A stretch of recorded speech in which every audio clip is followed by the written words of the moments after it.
The memory of that day stays with me. It lives in the air of my office, thick and unshakable. I was a younger man then, a relatively new teacher full of idealistic energy. Leo was one of those students who made the job easy. He was a polite, obedient boy in the 7th grade who always followed instructions. He wore a bright red jacket that day, a color so vibrant it seemed to pulse against the backdrop of the school bus as we departed at 12:30 p.m. We spent the first few hours at the amusement park in a blur of motion.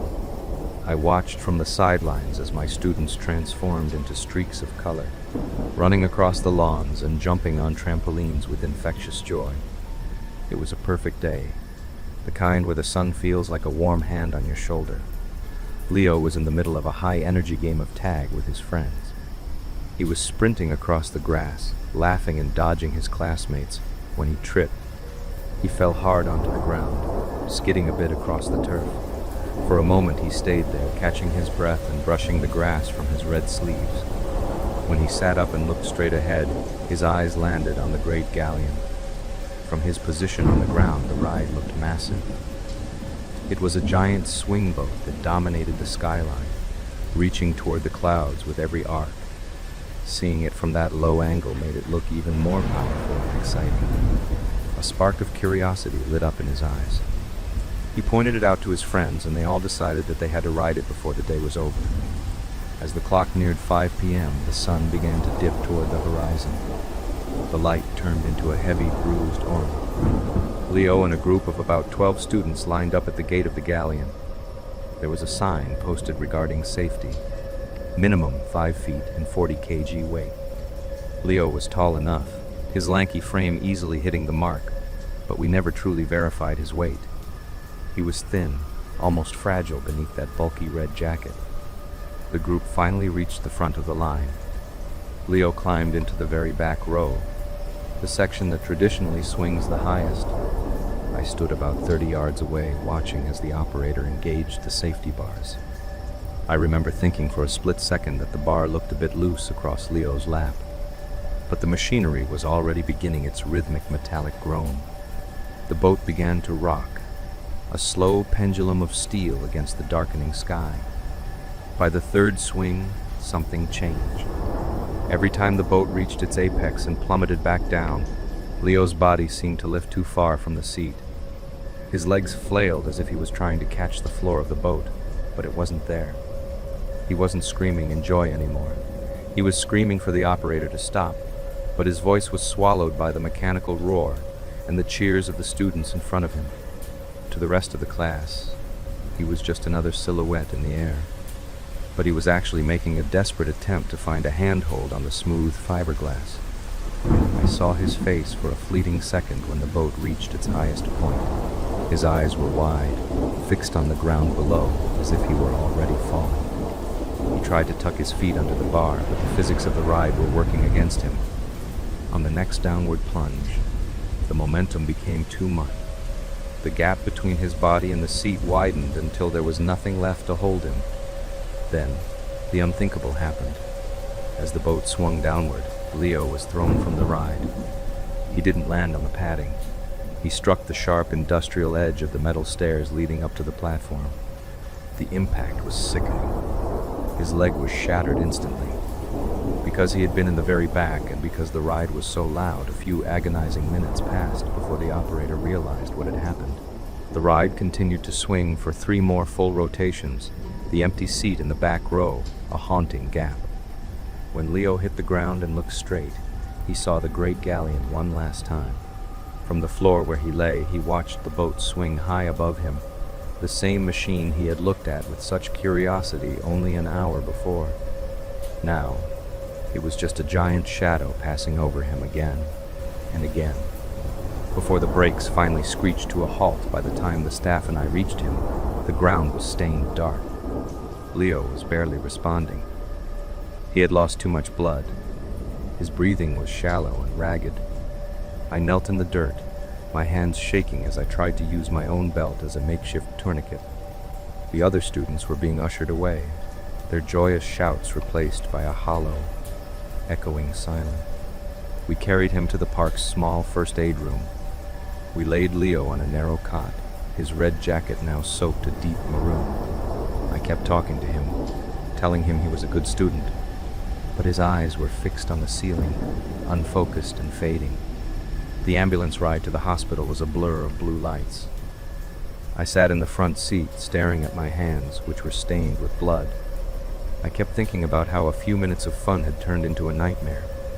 But he was not breathing by the time we reached the emergency bay. He was declared dead at the hospital. The aftermath was a storm of investigations. They found that the ride's safety mechanism had a minor flaw that only became dangerous when someone of Leo's light build sat in the rear row.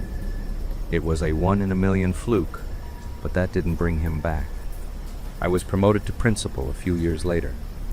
My office is quiet now, but sometimes when the wind catches the school gate, it makes a creaking sound. It mimics the swing of that boat. I often find myself staring at the empty chair across from my desk, imagining a polite boy in a red jacket sitting there. The amusement park has been closed since that day. The great galleon still sits there, rusting under a tarp, a giant steel ghost. The grass has grown long around the metal stairs where he fell. Some people say the land is cursed, but I think it's just tired. It's carrying the weight of a story that ended too soon. A memory of a day that started at noon and ended in a darkness that never truly lifted. The memory of that afternoon stays with me. It lives in the air of my room, thick and unshakable. I was a younger girl then, a 9th grade student full of artistic energy and focus. Music was the one thing that made my life easy, and the piano was my absolute world. I always followed instructions and spent hours perfectly balancing melody and rhythm. But there was Lisa, a classmate who wore her beauty like a shield and targeted me with an intense, unyielding hatred because of my talent. The tension between us was always pulsing against the backdrop of our daily school life, a silent rivalry that I tried my best to ignore. We spent the weeks leading up to the grand interschool piano competition in a blur of motion. I watched from the sidelines as my classmates enjoyed their free time, while I transformed into a streak of pure determination, running to the music wing and jumping on every opportunity to practice with infectious focus. It was a stressful time, the kind where the pressure feels like a heavy hand pressing down on your shoulders. The competition was just 3 days away, and I knew I needed every second of preparation I could get. I was in the middle of a high-energy schedule when I decided I needed extra time after hours. I went to find my music teacher, Leon Joseph, to ask for permission to use the grand piano after the regular school day ended. From my position as his student, his guidance looked massive. He was a mentor who dominated my musical world, reaching toward high standards with every lesson. Seeing the upcoming stage from that angle made the challenge look even more powerful and exciting. A spark of intense ambition lit up in my eyes as I requested the extra hours. My teacher granted the permission without hesitation, but he took a serious promise from me to win the trophy and bring honor to the department. I gave him my word, asserting with absolute confidence that I would try my best and give the performance everything I had. As the clock neared 5 in the afternoon, the school day finally reached its end. A group of about 12 students lined up at the main gates to head toward the school buses, their joyful shouts filling the air as they departed for their houses. There was a sign posted regarding building safety near the exit, reminding everyone of closing times. But I turned my back on the doors. I walked thin and almost fragile beneath my heavy school blazer, carrying a lanky frame full of nerves straight toward the isolated music room. The group of departing students finally cleared out, and the main hallways fell completely quiet. I climbed onto the piano bench, the section of the room that traditionally felt the most isolated. For the first hour, I stood about 30 yards away from total isolation because a few other students were practicing their own instruments nearby. I remember thinking for a split second that the distant sounds formed a comforting background, but soon, the machinery of the school day began its rhythmic metallic groan of locking doors. The school began to settle into a slow pendulum of silence against the darkening sky. By the 3rd hour of my practice, something major changed. Every time my fingers reached the apex of a difficult musical piece and plummeted back down onto the keys, my mind seemed to lift too far from reality. My surroundings flailed as if I were trying to catch the normal passage of time, but it wasn't there. I wasn't practicing with joy anymore.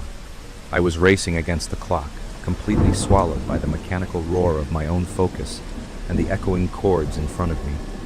To the rest of the world, I was just a silhouette in an empty building. I was actually making a desperate attempt to find absolute perfection on the smooth fiberglass keys, entirely unaware that the building had emptied out completely. I saw my reflection for a fleeting second when I finally paused and looked straight ahead at the dark windows. My eyes were wide, fixed on the cloudy sky outside, as if I were already falling into a deep sense of panic. The physics of the empty school were working against my confidence. On my next movement, the momentum of fear became too much.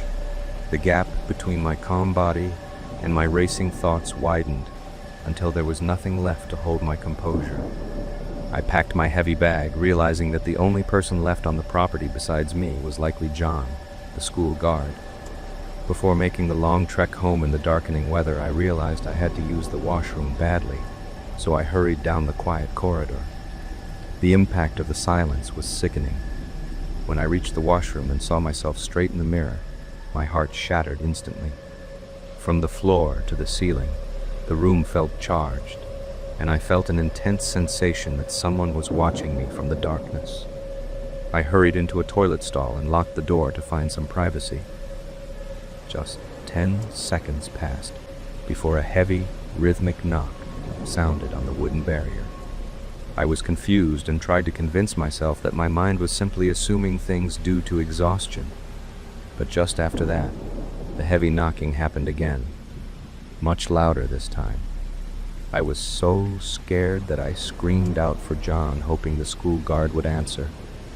There was no response, only an agonizing silence that passed before a low, mocking laugh echoed through the room. I became so completely numbed by terror that I was temporarily unable to open the toilet stall door. I was sweating profusely, my hands shaking as I finally forced the lock open. But as I opened the stall door, the unthinkable happened. Someone violently slammed the washroom main door shut from the outside. I screamed out to ask who was there, my voice swallowed by the hollow walls, and yanked the main door open to give chase. Through the dim hallway, I caught a fleeting second of a girl in a long black dress running straight inside the music room. I followed her into the room, only to find that the lights had been completely turned off, which surprised me since she had just entered.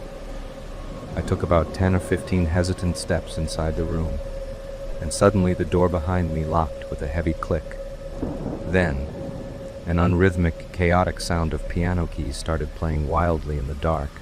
I was frozen to the spot. I could see the silhouette of the black dress woman wandering across the room, moving directly toward the light switchboard.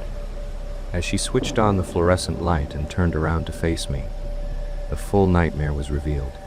Staring straight at me was a creepy, wrinkled, and terrifying face. Instantly, my legs gave out and I fell hard onto the ground. From that position on the floor, I watched as the figure reached up and removed the creepy mask, revealing that the black dress woman was actually Lisa. I was still entirely frozen, my mind unable to process the cruelty of the trick. She had engineered the entire scene to destroy my spirit before the big day. Since that day, I have been facing severe, involuntary Tourette's episodes triggered by that intense fright.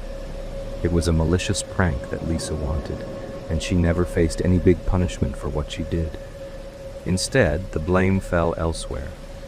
The school principal was furious about the entire incident and fiercely scolded Joseph Sir for his lack of supervision, telling him directly that he had no right to leave me unattended and should have been present in the music wing that evening. But the scolding did not change my reality. I look down at my hands now, which are stained with the memory of that failure. My breathing is shallow as I realize my musical dream is dead. Staring at the empty space where my confidence used to be, I think bitterly about how I never won the competition for my teacher.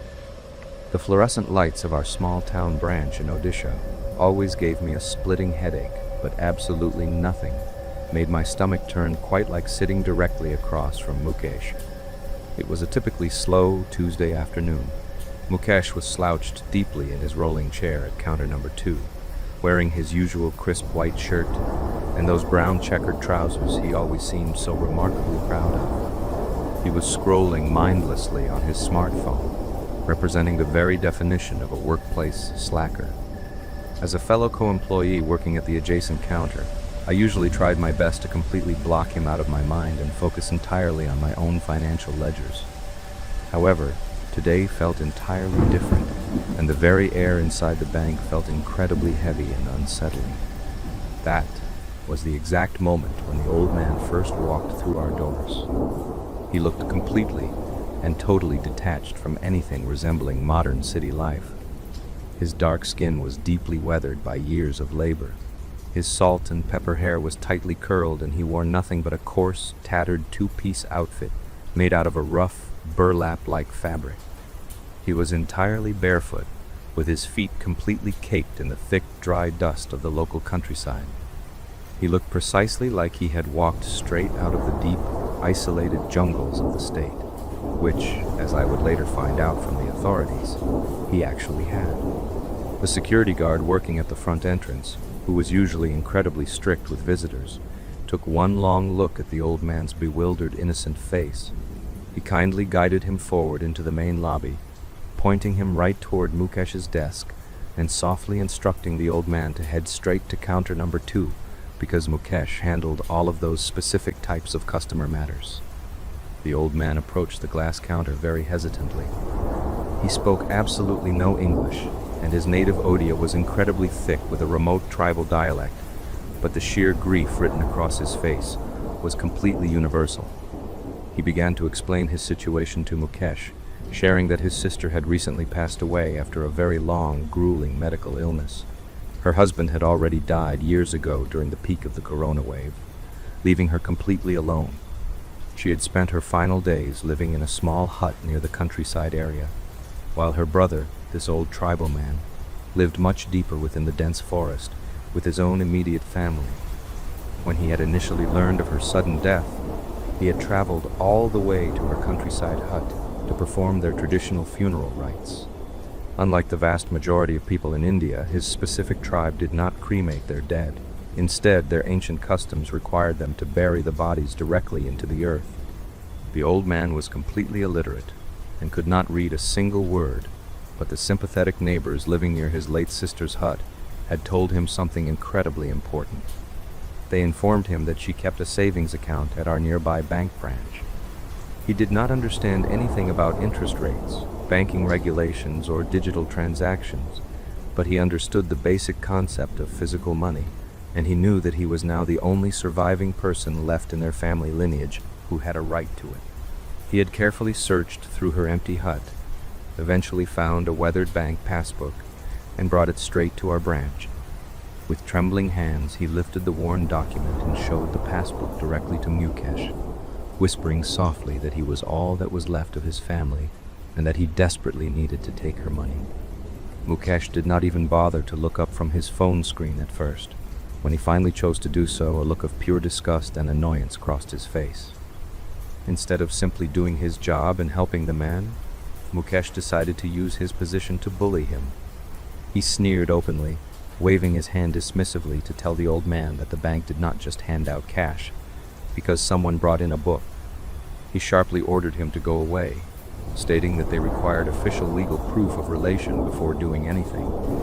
The old man left the building, looking incredibly confused but entirely determined. A few days later, he returned to the branch with a note written by the local village headman, which was the only form of proof an illiterate jungle dweller could possibly gather. But Mukesh would not even glance at the paper. He simply did not want to bother dealing with the tedious paperwork of a tribal death claim. Mukesh snapped at him again, his tone incredibly sharp and mocking, telling the old man that they could not do anything in this case, and that his sister's physical presence was completely necessary for the transaction. The tribal old man just stared at him, his large dark eyes completely blank with misunderstanding. He did not comprehend Mukesh's cruel, bureaucratic sarcasm at all. He took the words entirely literally. He nodded his head slowly, turned around, and walked quietly out of the bank. Right after the staff lunchtime, around 2:45 p.m., a sudden, horrific odor hit the lobby first. Before the security guard could even react to the smell, the heavy glass entrance doors swung wide open. My breath caught completely in my throat. There stood the old tribal man, his face completely drenched in a mixture of sweat and tears, his chest heaving heavily. Straddled directly across his broad shoulders was a long, heavy bundle wrapped tightly in a stained, dirty cloth. It had taken him well over an hour of agonizing, grueling physical labor to dig into the earth of the forest grave where he had originally buried her, pulling her cold corpse back out of the dirt. He had then carried her body on his back for miles under the scorching afternoon sun, just to bring her to us. The security guard screamed in terror and tried to block him at the entrance, but the old man pushed forward into the lobby with a desperate primal strength. He locked his eyes onto counter number 2 and yelled out with pure agony, crying out to Mukshesh that he had finally brought his sister and that they must now give him the money. The entire bank staff froze in absolute paralyzing shock. The lobby went deathly quiet, save for the old man's heavy, ragged breathing on the floor. My hands shook so violently that I could barely function at my desk. I grabbed the landline phone and dialed the police, my voice trembling uncontrollably as I reported the situation. As we waited for the sirens to arrive, I looked across the room. The old man had collapsed entirely to his knees on the tiled floor, weeping silently, his calloused hands clutching the dirty cloth, covering his sister's corpse. Then I looked over at Mukesh. To my utter horror, Mukesh was looking down at the weeping man, and his lips were curled into a sharp, smug, malicious smile. It was the grin of a monster who found the absolute destruction of a human being's dignity amusing. When the police finally arrived and carried the corpse away, wrapping it in a proper sheet, I sat at my desk completely numb. That was the day I truly realized how cruel and unfeeling this world can be. Because as the police checked the passbook to file their official report, the final balance was revealed. All of that intense suffering, the desecration of a grave, the miles walked in the heat, and the unfathomable heartbreak was all for exactly 2,400 rupees. It was a standard afternoon at a Western-themed amusement park near Anaheim, California. My cousins and I had decided to spend the day together, as we were all reaching adulthood and realized we hadn't visited a theme park as a group since our childhood. Everything felt normal at first. The California sun was intense, the queues for the attractions were long, and after a full day of walking across the park, our feet were incredibly sore. We planned to stay until the very last minute before closing, so we found ourselves waiting in line for a roller coaster that overlooked the children's area while we discussed our next move. While we stood in the long queue, 3 distinct popping sounds echoed through the air.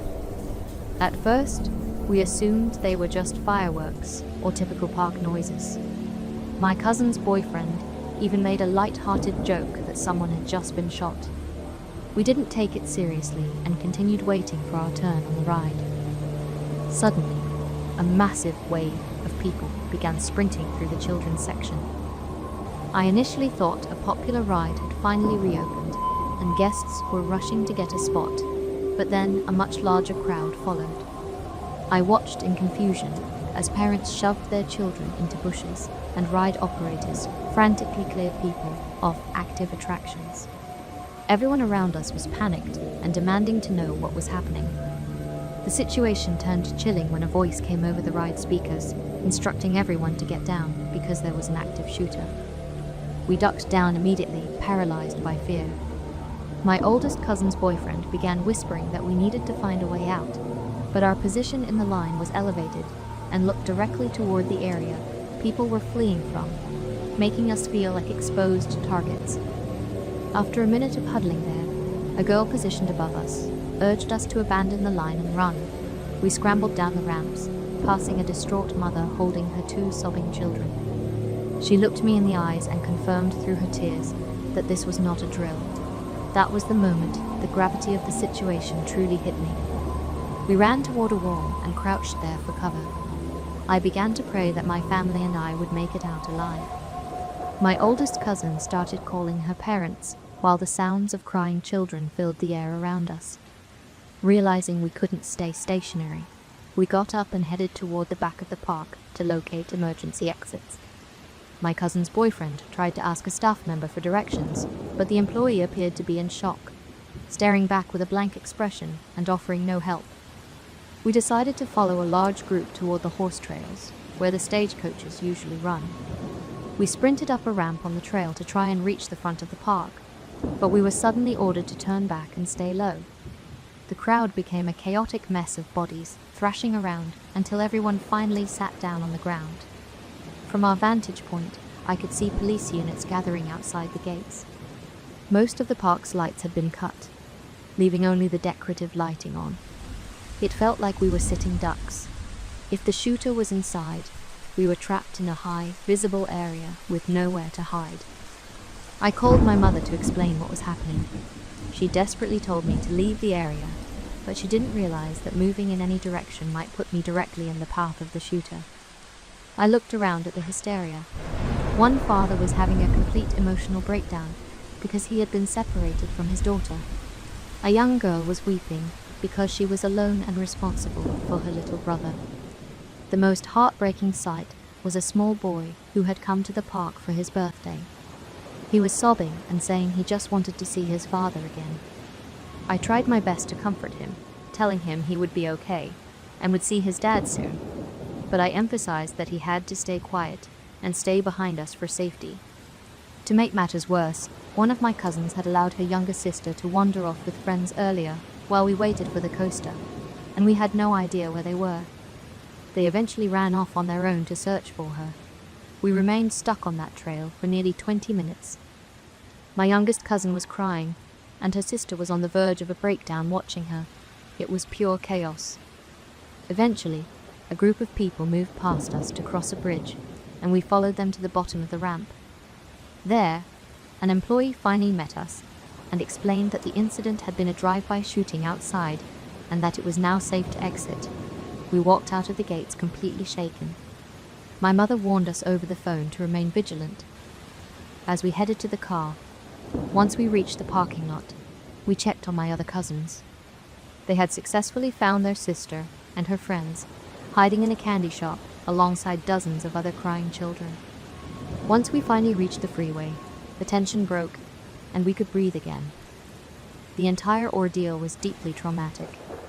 Although we might not have been in immediate physical danger in hindsight, the uncertainty of the shooter's location and the sheer panic of the crowd left a lasting mark. It was a long time before any of us felt comfortable stepping foot in an amusement park again. Okay, so this isn't strictly my story, but the whole thing involves my grandpa and my great aunt, a sister. But since they're no longer with us anymore, it's one of the most horrifying true stories I've ever heard. And I figured I'm within my rights to tell it. My grandpa grew up during the Great Depression in a really poor town out in Oklahoma. I mean, the way my mom tells it, they really didn't have a pot to pee in. They used to eat stuff like dandelion salad, literally just eating boiled eggs with wild dandelions. They were that broke. Even worse for my grandpa and great aunt, who were like 12 and 8 years old, respectively at the time. There's absolutely nothing to keep them entertained. They made a good go of it, turning pieces of junk into toys. Like never see that old-timey thing of a kid wiping a bike tire along with a stick? Yeah, that kind of thing. Their childhoods were just not like ours. They were accustomed to extreme boredom, grinding poverty, and back-breaking labor. So you can guess how excited they got when they heard the carnival was coming to town. There'd be games, rides, candy, sideshows, absolutely everything a kid that age could ever want. The only thing was, their family didn't have the money for them all to go. Just enough for 2 entry tickets with a little left over for cotton candy. So being the good folks they were, My great-grandparents decided they'd give the kids the money while they stayed home. Must have been like all their Christmases had come at once. The only condition was that my 12-year-old grandpa was not allowed to let my 8-year-old great-aunt out of his sight. Then on the evening in question, Grandpa and Great Honor given like 50 cents between them and told me back by sundown. Then they ran off down the pasture where the carnival had been given permission to set up the way my dad tells it for the first hour. So Grandpa and Great Aunt had the time of their lives. I think tickets were like 5 cents or something. Then cotton candy was 2 cents apiece. Basically, the parents had underestimated how expensive stuff would be, so they were able to partake in everything the carnival had to offer twice. Maybe that's what led them to a false sense of security, because it certainly accounts for them staying long after the sun started to set. Only when my grandpa realized how late it was, and he started looking around for my great aunt. She was nowhere to be seen. I want to remember asking my dad why they just thought it was okay to let their kids go running around in their own like that. If it's just like an old-timey thing, or because they were so poor. Dad said it was more like because all the people going to the carnival were their neighbors. They didn't figure there was any risk. But then there's my grandpa, totally unable to find his sister, and he's starting to get worried. He started asking all the people he recognized from our town if they'd seen his sister, but they all said no. Right up until one of our neighbors said they saw my great aunt walking hand in hand with the grown-up. I think they figured it was my great-grandpa or something. But when my grandpa explains that his dad isn't even there, this guy launches into action to try and help find my great heart. So Grandpa and this random neighbor guy apparently ran away with the actual carnival and towards where the workers had set up their trailers and whatnot. That's when they heard a girl crying from inside of them. The neighbor tries to open the door, but it won't budge. So he starts banging on it. Some evil son of a gun opens the door and tries to explain it away by saying my great aunt got lost or something. That she's just inconsolable, crying in a way that Grandpa had never seen before. Scared, but sad at the same time. This neighbor then rushes my grandpa and great aunt home and tells their parents all about what had happened. My grandpa knows something bad happened to my sister, but it just doesn't know what, because she won't talk about it. Obviously, my great-grandpa was absolutely furious. So he grabs a shotgun, rounds up a few buddies, and they went down to the carnival to basically do God knows what to the sky. Again, this is all from my dad. But according to him, this huge fight starts at the carnival. People on all sides almost get shot. Then they all freeze after the carnival chief fires a gun into the air. He then agrees to parley with my great-grandpa. That after talking for like 10 minutes in some weird-looking corny trailer. As great-grandpa walks away from the carnival empty-handed. Everyone thought he was crazy. Some monster had just put his hands on his only daughter, and after a short powwow with the man in charge, he was happy to just walk away. His buddies confront him on it, obviously wanting to know what the deal was. My great-grandpa apparently tells him to put a sock in it, because it's all been ironed now. That night, my great-grandpa apparently puts on his boots and headed down to the carnival one more time before it left town. It meets up with this carny chief, who asks if my great-grandpa still wants satisfaction, which he obviously did. The carny chief beckons to 2 workers who carry out like a basket or something before laying it in front of my great-grandpa, and they invited him to open the lid. He complied, and when the smell hit him, I doubt he had it in him not to pew, because according to my dad, The carnies had stacked the offending worker's separate head on a pile of his own guts, and his own junk had been stuffed into his mouth. The carny chief then told him, while pointing at his junk, "First we cut off this, then we cut out those, then point to the guy's guts. Only when he stopped moving do we cut off that, then points to his head." Apparently after that, the carny chief once again asked my great-grandpa, "Are you satisfied?" He just nodded, turned, and then walked away. The carnival was gone the next day. I think he told my great-aunt what happened to that guy too, because she never seemed to turn off about it. No, something really bad must have happened. They killed the guy, but she actually went back to the carnival the next time it came around and borrowed a face from my son, I guess. They were built different back then, and just dealt with trauma differently or whatever. Or maybe it's much easier to get over this sort of thing when you know the guy who did it suffered on Earth before he died. I suppose that's what freaks me out so much about my grandpa's story. That almost sounds like it came from a different country or something. All that poverty and vigilante justice. I just don't recognize that same kind of thing in America today. Not in such an extreme way anyways. That sure had me counting my blessings, let me tell you. There was a thread on the main page asking cops if they have ever experienced anything creepy or odd at a crime scene. I posted the following story, and some people said I should submit it over here. I'm new here, so be gentle. This is the entire post, but the second story is the one that got the most attention. I've seen a lot of suicides, but one sticks out. This elderly female had her adult daughter living with her. She called us because she hadn't seen her daughter for 2 days and hadn't heard her moving around upstairs. The stairway going up was very narrow, and at the top was a direct 90-degree turn into the bedroom. The mother was too elderly to climb the stairs, so she called us. We get there and enter the bedroom and find the daughter dead. She hung herself by tying the rope from her robe around her neck and the other end to the bedpost. Then she just laid on the floor and let her weight compress the rope. Seemed odd because she could have easily just sat up or lifted herself up to keep from being strangled. Almost wouldn't thought her body would have done it on its own as a defense mechanism. Anyway, we untie her and check vitals, but she's gone. We need to check the body for signs of trauma, so we do that.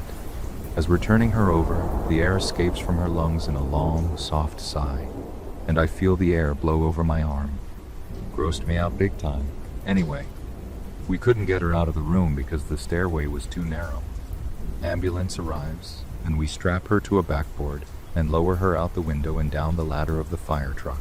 I felt terrible for the mother because she was in hysterics, and her daughter being tossed out the upstairs window with the whole neighborhood watching. I never found out any details about her body afterwards, so I don't know if she took pills and then laid down and passed out, etc. But that method of suicide struck me as very odd. Next, got an alarm call to a home where someone had committed suicide the year before. The house was still owned by the family, but it sat unused. No one lived there. Another officer and I clear the house and advise dispatch that everything is kosher. No forced entry anywhere, but the back door was unlocked. We contacted the owner, and he told us he leaves it unlocked. Whatever. Anyway, we're in the house just looking around, remarking how it's a shame that the house just sits there unused. The other officer goes to take a leak, and I'm standing there in the living room when I hear footsteps upstairs. Now, we check the entire upstairs, each room, every closet, bathroom, etc. My partner yells from the bathroom, asking if those are footsteps. He comes out zipping up and we rush upstairs. Nothing. Doors to the rooms are open. We check each room again, each closet, everywhere. The upstairs is flat out empty. There wasn't even furniture left in the house. He's in one room, and I'm in another when I feel this coldness enter the room. It was just a cold that felt like it encompassed my entire body. Then it was as if someone in front of me shoved me with both hands. It was a very distinct feeling of 2 hands shoving me backwards by pushing my chest. I'm a cop. Normally someone shoves you and it's game on. But this time there was no one there, just an empty room. I must have sat there with a stupid look on my face for maybe a second or two. Then I left the room completely creeped out. I met my buddy in the hallway and he tells me I look weird. I explained to him exactly what had just happened, and he agrees that the place is incredibly creepy, suggesting that we leave immediately.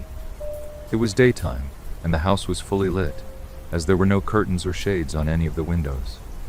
Later, I told my supervisor about it, and he mentioned that he had responded to an alarm call there as well. And as soon as he went inside, he got that same creepy feeling where it feels like you're being watched. It is every kid's dream to go to Disney World. It is a dream that a lot of American kids never get to have come true, let alone British kids. So, I always felt extremely fortunate and privileged that my parents were not only financially capable of taking our family over to Florida for a couple of weeks, but also that they actually put the time aside to do something like that. In all likelihood, they probably didn't want to. I mean, no offense to anyone that does, but what kind of actual grown-up wants to spend all that time queuing up for rides in the baking hot sun after paying for overpriced churros and chocolate sauce? That is not even touching on the pure scam that is Disney dollars. But still, my parents relented to my sisters and my pleas to take us all the way across the Atlantic to arguably the craziest state in the Union, Florida. This happened a long time ago, back in 1998. So excuse me if I misremember any details about the park itself. But I remember the year pretty clearly because the game StarCraft had just come out, and I was fortunate enough to pick up a copy in the US before it was even commercially available in the UK. To 10-year-old me, Florida was like the land of the lost or something. I mean, it had actual dinosaurs such as alligator farms, where you could feed the big old beasts with hunks of meat. That was something I was way too scared to do myself, but I was only too happy to watch my dad do it before he scampered away down the wooden walkway, like he was regressing into a childlike state out of pure primal fear.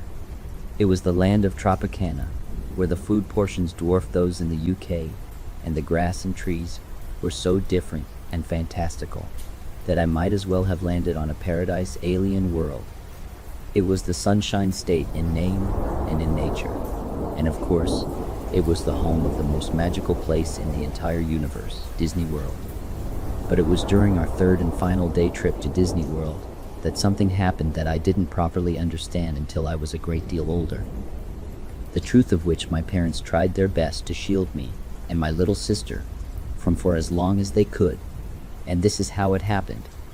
So, I remember we were in the Animal Kingdom part of the park. I was always really interested in natural history when I was growing up, so I was particularly excited to see this part of Disney World, and was incredibly happy and excited to be there. I had to wait 3 whole days at Disney before we finally got to see that particular part of it. Every other kid there seemed to be just as happy as I was, all except one. On the shuttle bus out at the park, I remember seeing this one little girl with her dad, who looked uncharacteristically miserable for a kid who actually had the good fortune to be visiting Disney World. But I mean, there is always one moody kid out of the bunch, isn't there? One who never seems to have any fun, no matter what is happening. So honestly, as confused as I was about it, I forgot about it pretty quickly, as my own excitement at seeing all the animals quickly overwhelmed me. My favorite Disney film was The Lion King, so go figure, I was buzzed. Throughout the day, whether we were on the rides, or on the little safari tour thing, or eating at one of the cafes there, I would see this little girl and her dad, and she looked consistently exhausted and unhappy. I found myself starting to point, to the extent that my mom and dad told me to stop staring at other kids because it was rude. So I did, because I knew they were right. Of course it was rude to stare, and besides that, the little girl seemed awfully upset, and surely me just staring at her would only make it worse. A little while later, I remember walking along, drinking one of those ginormous American zillion-ounce sodas or whatever, happy as Larry, when I saw the little girl and her dad in front of us. I'm not going to pretend to be all like I knew. Something was wrong, or that I sensed it. Because I didn't. Not at all. But one thing struck me as kind of odd about the whole thing. By the time I was 10, I hated holding my mom or dad's hand. As I used to say, it was what babies did. And like me, this little girl didn't seem all that keen on holding her dad's hand. At one point, she even tried to shake it loose, but he kept holding on to her.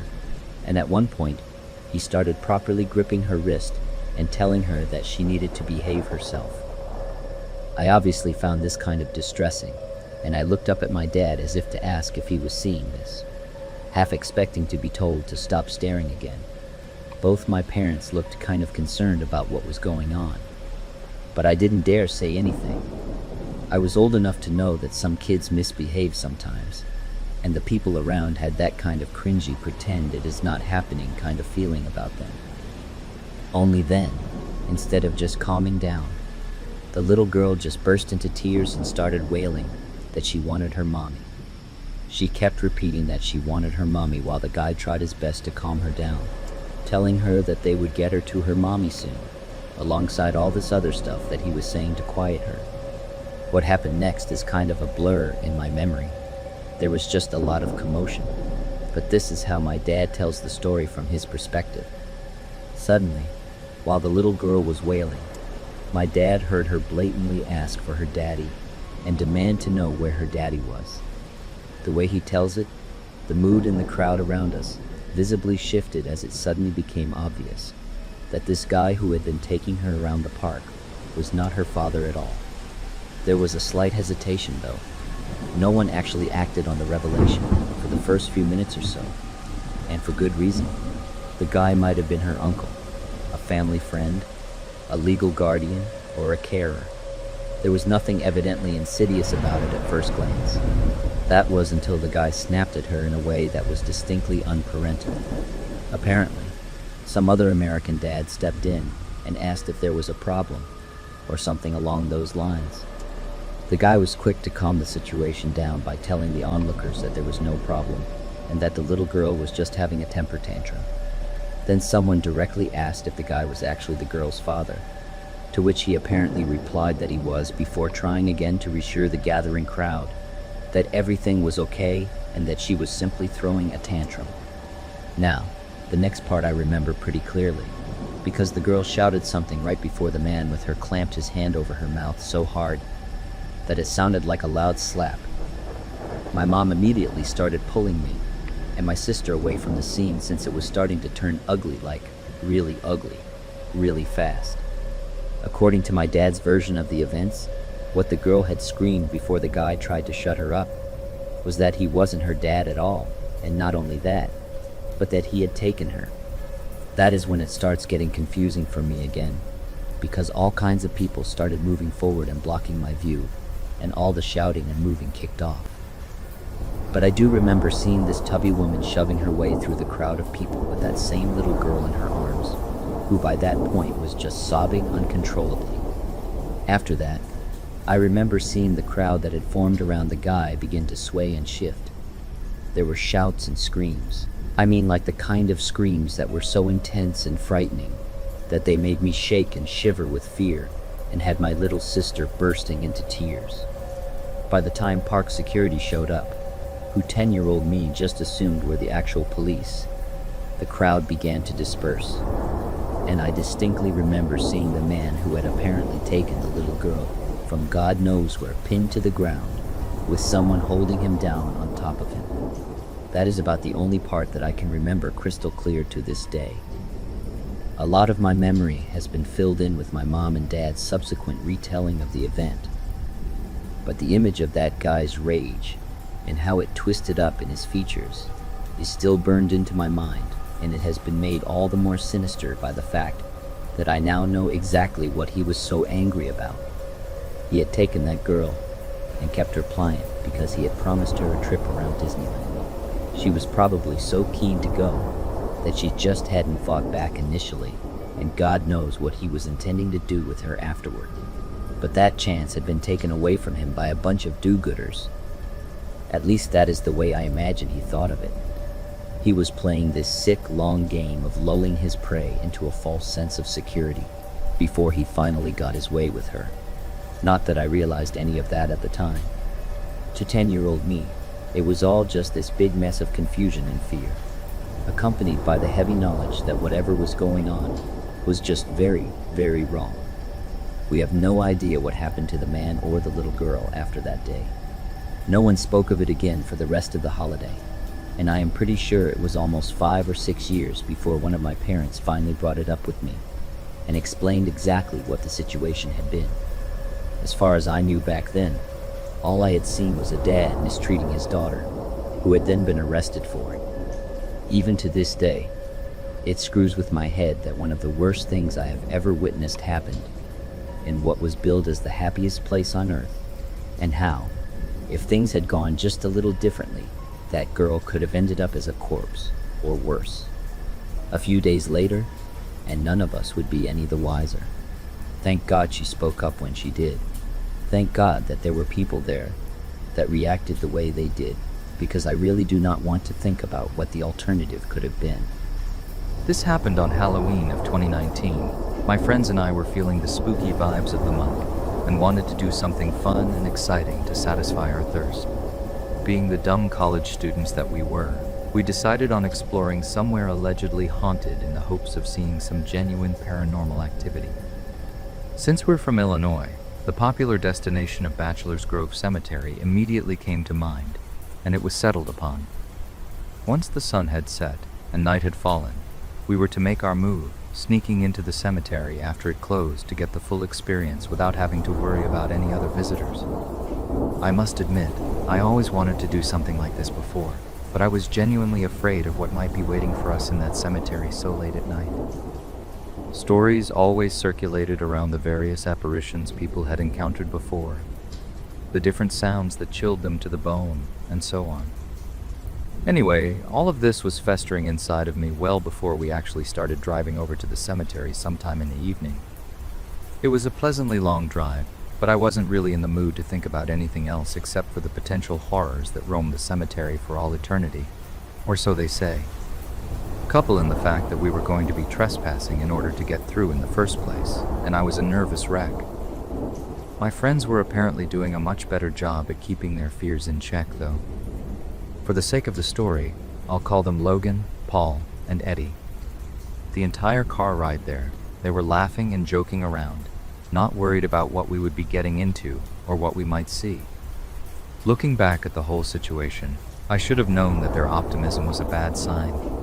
No way would we have been able to explore this place without them being the slightest bit nervous, but what's done is done. A little past 7, once night had finally fallen for real and darkness went on in every direction for as far as the eye could see, we arrived.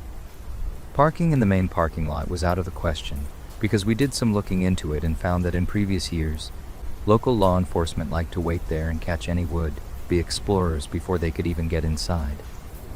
So we had a backup plan. Since the actual cemetery was located in the center of a dense forest on all sides, essentially forming a square where all the roads would go around it, we were to park at some restaurant that was open super late and had a huge parking lot.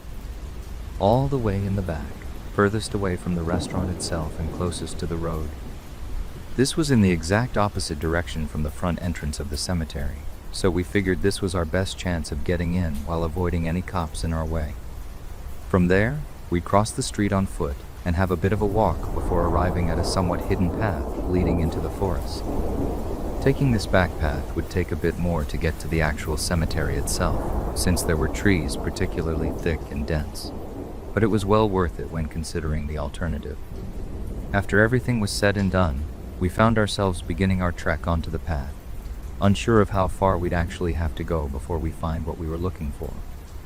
It was a windy night, and even though it wasn't especially cold or anything, I still remember my teeth chattering and my skin going cold. Aside from the occasional sounds of leaves being crunched under our shoes as we walked, there was absolute silence. My once cheerful and energetic friends were now all of a sudden quiet and subdued. Logan in particular had this odd expression on his face, it being illuminated by my phone's flashlight as we walked. It was some sort of cross between fear and pain, like every step he took was causing him physical harm. Before I could question him about it, we found ourselves at our destination. Here we were, in the heart of Bachelor's Grove, with graves all around us and a certain chill in the air. Everyone split up to cover more ground, promising to call the others over if they were to encounter something. I didn't want us going too far away from one another, but I also didn't want to seem like a complete baby, so I kept my mouth shut and began exploring. Most of the graves I looked at had withered away from time and the elements, so I couldn't really make out anything that was on the tombstones. The few dates that I could read went back to the late 1800s, and a sinking feeling in my stomach started once I realized these people had been dead and decaying in the ground for over 100 years. Feeling extremely uncomfortable with this realization, I began to back away from the graves and started to look for my friends to see if they had found anything supernatural. Yet, when all of a sudden I heard it. Not just me either, all of us did. It was a low, almost unnoticeable if you weren't paying attention, but with the way our senses were heightened, there was no way we would miss it. It appeared to be some sort of chanting, and it sounded like it was coming a little bit north from our direction, further in a clearing. I couldn't make out any of the words being spoken, or if it was even in English, but there was something creepy about the tone, like it was religious, and the chanting was some sort of prayer. The voice that was doing the chanting was deep and gravelly, belonging to some man that we couldn't see. The four of us shone our lights on each other to see our expressions, and at that moment, we knew what we were going to do. Despite every fiber in my being telling me not to go any further and see what the source of this chanting was, my curiosity got the better of me, and I couldn't resist. Eddie quickly whispered a warning for us to turn our flashlights completely off, while he simultaneously dimmed his own phone light, just enough to prevent us from attracting too much unwanted attention, yet still leaving it bright enough so that we would all be able to see where we were stepping. The next few moments we spent creeping towards the noise. The more and more I started to lose it. My breathing was uncontrollable, and it felt like my heart was beating 1,000,000 miles an hour.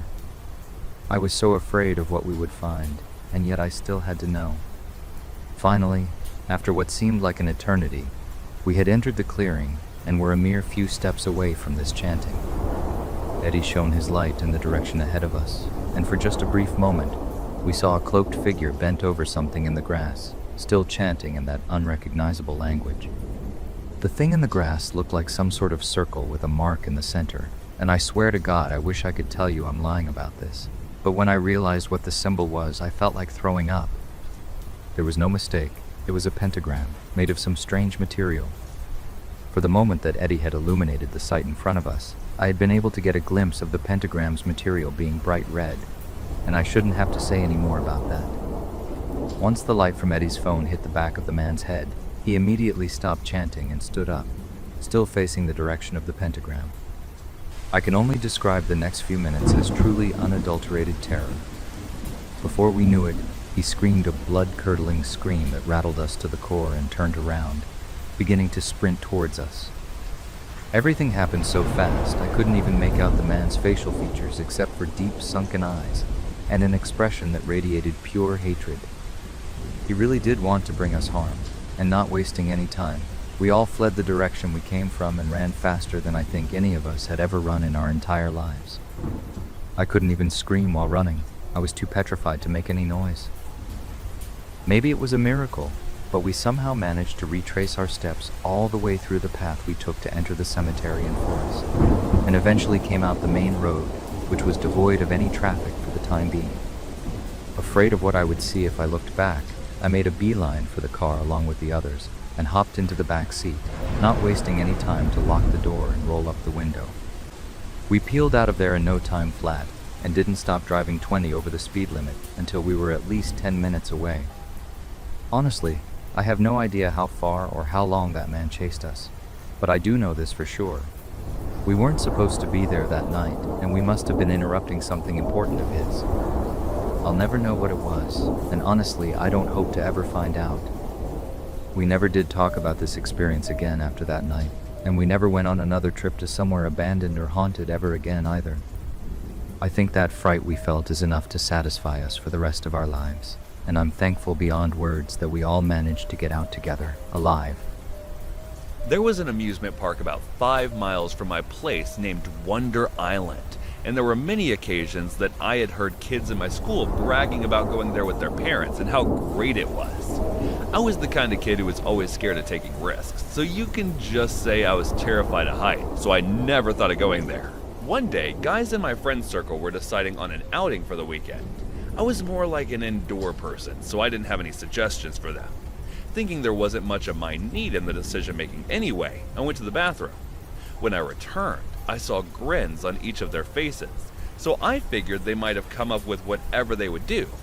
I didn't ask them about it because I was sure that I would not go with them, looking at how much of a drag outing seemed. Let me tell you something about my friends. If I were to describe them in one word, it would be crazy. And if you were to ask me to describe them more clearly, I would be saying, as mad as the Hatter. And trust me, this is not an exaggeration. I became surer about this when they blackmailed me into going by threatening me with revealing my math test score to my mother, which, by the way, I failed. My capability to understanding math was not equal to that of Nobita. Since I was more scared of Mom's wrath than heights, I agreed on going with them. Those evil bastards. One of these days I'm going to get back at them. Enough about my wits and anger. As I mentioned earlier, the plan was for the weekend, but those idiots said we would be meeting in the evening time at Ethan's house. Taking permission from my parents wasn't much of a hassle. Moreover, they were surprised that I was taking an interest in something normal like other kids. Their only condition was that someone responsible needed to accompany us, which was Liam's elder brother, Oliver, who volunteered to drive us to the park. Calculating all the delays and traffic took us almost an hour and a half to reach there. It was my first time visiting an amusement park. Otherwise, I'd only seen them in movies, TV series, or cartoons, and I was kind of impressed by all the rides. But not enough to get on them, and the crowd was also getting on my nerves. Trust me, other kids and people were almost pushing us to the entry crowd, making me feel like we were driving on a local bus. As other kids were enjoying all the thrilling and dangerous looking rides, I stuck to the ones that were slow and looked safe. I say I did well for the first time, but as I was trying to enjoy myself all the while holding on to my social anxiety, I noticed a strange woman looking at me and grinning. Trust me, she was the weirdest creature I had ever seen. She had messy hair with a few missing teeth. At first, I shrugged it off, thinking it to be just my imagination, but when I continued seeing her wherever I went, it freaked me out. It felt as if the creepy lady was following me. I didn't want to look scaredy cat to my friends, so I didn't tell them about it. At one point, when everyone was a bit tired from all that ride, we regrouped and decided to have some ice cream. We played rock, paper, scissors to pick who would be the one to get the ice cream for the rest of us, and unfortunately, it was me. I walked to the ice cream corner, which was a bit far from the spot everyone else was, so I was feeling a bit nervous looking at that woman stalking me and all. And my fear was right when she approached me at the store while addressing me as son. I acted as if I didn't hear her, but the more I played ignorant toward her, her tone started getting harsh, which was now giving me goosebumps. Can you believe a 30-something woman trying to harass a 9-year-old kid?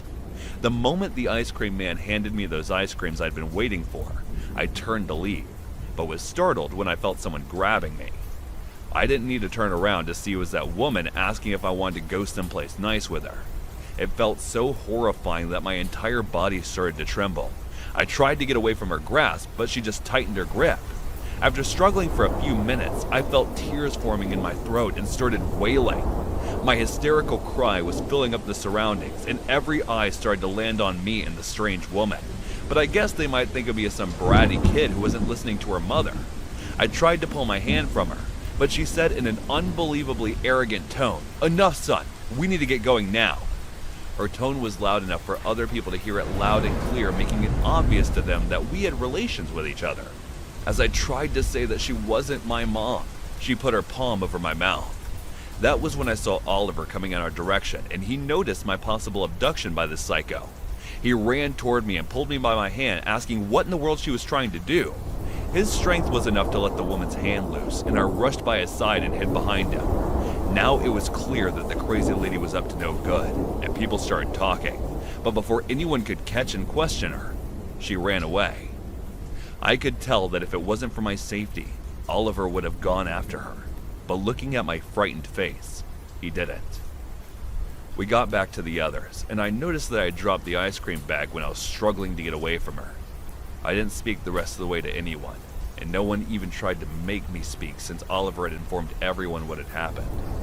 Judging by their faces, they all seemed scared, but I was sure that it was nowhere near how I was terrified. I asked Oliver not to tell this to my parents, and neither did I. Instead, I just said the experience was horrible, and I wouldn't want to go anywhere like that again. It's been over 10 years now. I've become a bit braver now, but the trauma that incident created in my mind still lingers. Passing through an amusement park still brings back those memories.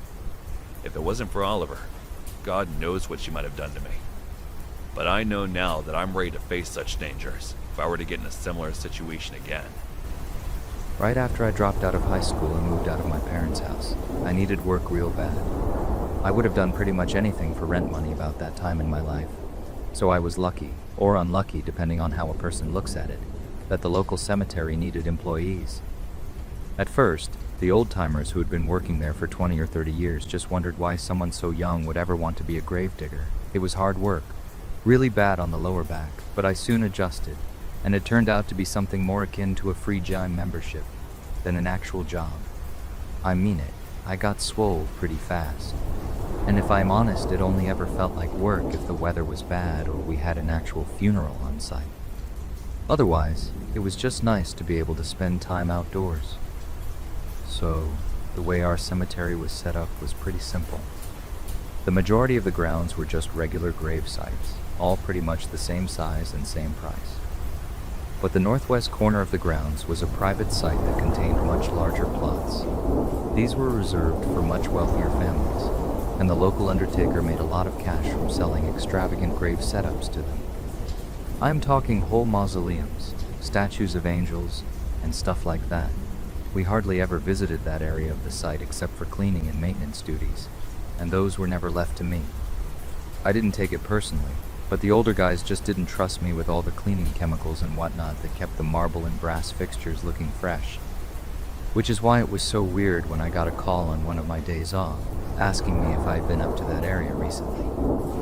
My boss was absolutely livid on the phone. I could hear the anger vibrating in his voice, and he pulled no punches when he demanded to know if I had been screwing around on the northwest plots. Of course, I immediately told him no, and explained that the last time I had been up there was simply to watch one of the old-timers using the marble cleaning chemical as part of my training, and that had been months back. He sighed heavily, seeming completely confused and confounded by the whole situation. So I asked him what exactly the issue was. He replied that the explanation could wait until the next time I was at work, leaving me to worry about it in the meantime. I was worried, sure, but I was pretty sure that I had not done anything wrong. Not deliberately anyway, and especially nothing that involved the northwest plots. A couple of days later, when I rolled into work, the atmosphere was incredibly tense. I knew something fairly serious had happened. All I knew was that I would not have to badger anyone to find out why. The boss man walked me out to the northwest plot, silent the whole way, and I knew better than to open my mouth until I found out exactly what was going on. There was already a worker up in the plot tending to one of the graves, and that was when my boss confronted me directly. He told me that if I had been hanging around the area, maybe during my lunch break, eating a few snacks among the opulent grave sites, now would be the time to come clean and tell him. I swore to God that I had not done that, explaining that I knew better than to eat stuff near the graves, as I had been well informed during my training that food attracts wild animals that can in turn do serious damage to some of the resting places. And that was when he broke down the situation for me. Something had tried to dig up one of the freshly dug graves out on the northwest plots. He specifically said something in particular, not someone, because each of us had enough experience to recognize when a grave had been dug up by tools or by hand, or in this case by claw. It was rough around the edges, with obvious claw marks left behind in the dirt, as opposed to the straight, clean lines carved out by a shovel. This was something of an emergency. I mean, for obvious sanitary reasons, but for sentimental reasons too. If local families discovered that wild animals were trying to dig up their deceased relatives, there would be an absolute uproar in the community. Something had to be done, and quickly. A meeting was called among all the gravediggers in attendance. As far as we could tell, the mysterious digging had been taking place overnight and was mostly undertaken by some kind of scavenger animal, like a coyote, a black bear, or maybe even an escaped large dog. The solution was obvious to everyone. Night watchmen would have to be present in the cemetery every single night until the situation was resolved. And guess who was voluntold to be the night watchman for the first full week? You guessed it, the young guy, the new guy, me. The only thing that made the proposal even vaguely attractive was the fact that anyone doing the night work would be paid double the regular rate, and I could definitely have done with the extra cash. First night of being on watch really sucked. All I had for company was a flask of strong coffee and a .22 pellet gun loaned to me by one of the other workers to take down any varmints. It was long, boring, and lonely, but once I adjusted my sleeping pattern, it got a little easier. Then on the second to last night of my watchman duty, I was on a little foot patrol walking towards the northwest plot with a flashlight in my hand, and that was when I saw it, a flurry of frantic limbs digging at the earth. I could have shouted something, maybe even fired the .22 in the air to scare the animal away, but I realized that if I killed whatever critter was causing us so much trouble, I might be out of the extra pay. But at least I would have my daytime life back. I crept up slowly, turning the flashlight off and sneaking stealthily towards the dark shape, working away at the earth. I had hunted rabbits at night with my uncle before, so I figured I would use the old flashlight technique to cause the animal to freeze for a second, so I could take the killing shot. But when I did, when I aimed that powerful flashlight in the direction of the digging thing, I almost cried out in fear. It was not an animal at all. It was a human, crouched on all fours, digging away at the earth with his or her bare hands. I could not bring myself to aim the rifle. I was too shocked at what I was looking at. So, all I did was start making as much noise as possible, yelling at them to get out of there and shouting that I would call the cops if they did not comply. They complied all right, but not out of fear. The look in that person's eyes was one of pure fury, absolute anger that they had been interrupted in their obscene little act. I swear if I had not had that rifle with me, if I had not possessed the means to defend myself that were obvious to them, I honestly do not know if I would be here today to tell this story. Needless to say, the other workers did not believe me in what I saw. Some of them told me they did not doubt that I had seen something, but they disputed what that thing actually was. And I get that, I really do, but still I don't know what I saw. The police struggled to determine anything other than maybe a few boot footprints, but it really did not lead to anything else, as that individual ran far, far into the tree line beyond what I was capable of seeing. All I know is that it was definitely a person. This story takes place in Santa Clarita, which is known as one of the safest towns in America. At the time these events happened, I was between 10 and 17 years old. I am 19 now. For some context, my family lived in a 2-story house. There were 2 bedrooms downstairs and 3 bedrooms upstairs. My family consisted of my mom, dad, older brother, older sister, 5 dogs, and me, the youngest child. One thing my family always believed was that my sister and I had what they called a third eye, because we seemed able to predict many things before they happened. This story, however, is only about the strange spirits we experienced in that house. Everything started shortly after we moved in. One night while taking a shower, I saw a little girl around 6 or 7 years old standing outside. She had long black hair and wore white pajamas. When I got out, she ran toward my sister's room and disappeared. That same night I saw her again in a dream. In the dream, she introduced herself as Alice and explained that she needed help from both me and my sister. According to her, there were 2 bad men she wanted us to get rid of. I agreed to help, but first she wanted my sister to be able to see her as well. Not long afterward, strange things started happening in my sister's room. Her stuffed animals would be moved around. My sister noticed the changes and wondered how they were happening. I told her about Alice and explained that Alice wanted to communicate with her. My sister was frightened by the idea, but later that night she also encountered Alice. After that experience, she agreed to help. Alice made one final request. She wanted us to keep everything secret. According to her, if we told anyone else, they would also become aware of her and the 2 men. Not long after that, I saw one of the men for the first time. I had gone to the bathroom late at night, While walking back to my room, I looked toward the loft and saw a very tall figure standing there. He looked as if he were covered by a white sheet. The moment I saw him, I was overwhelmed with fear, anxiety, and dread. The feeling was unlike anything I had ever experienced before. The figure began moving toward me. I immediately ran to my room, shut the door, and started crying. The terror I felt was overwhelming.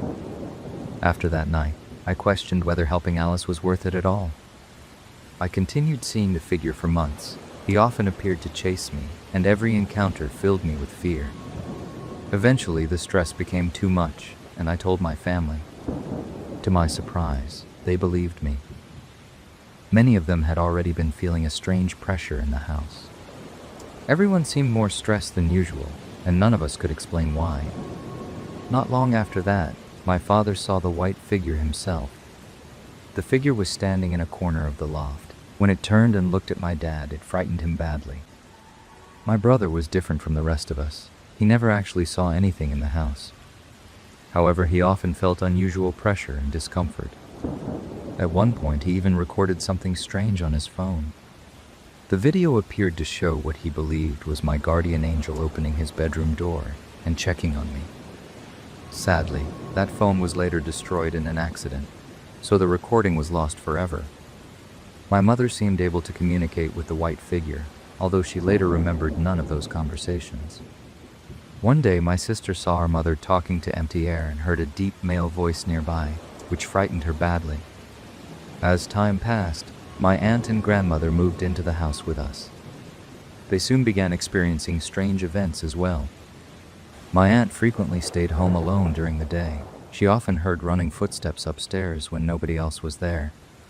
She also heard loud thumps, banging sounds, and what sounded like two men having conversation. My grandmother eventually encountered Alice too. Unfortunately, she was unable to communicate with her. One of the strangest experiences happened to my aunt very early one morning. She usually woke up around 4 o'clock to get ready for work. While walking upstairs to use the bathroom, she suddenly collided with something so hard that she nearly fell down. The strange part was that nobody was there. She had not heard anyone approaching, and after the impact, there was no sound of another person moving away. At that point, even the animals in the house seemed affected. All 5 of our dogs regularly stared toward the loft, growling and barking. One day, my poodle came back from upstairs with a badly injured paw that required a cast. Even my friends had experiences in that house. To this day, they still say that spending a night in our loft was one of the scariest experiences of their lives. There were 4 of them. They visited shortly after the strange activity began. I let them sleep in the loft. The next morning, all of them described seeing the same tall, white-sheeted man throughout the night. They said he constantly harassed and frightened them. Unlike me, they claimed to have seen his face clearly. According to them, part of his face looked severely damaged, almost as if half of it had been cut away. My friends continued visiting on weekends after that, but they refused to go anywhere near the loft again. As time went on, I started having disturbing dreams. In these dreams, I repeatedly witnessed Alice's death. The white-sheeted figure would take her to another man. This second man wore a dirty suit and looked extremely disorganized. He wore gloves with long blades attached to them, similar to something from a horror movie.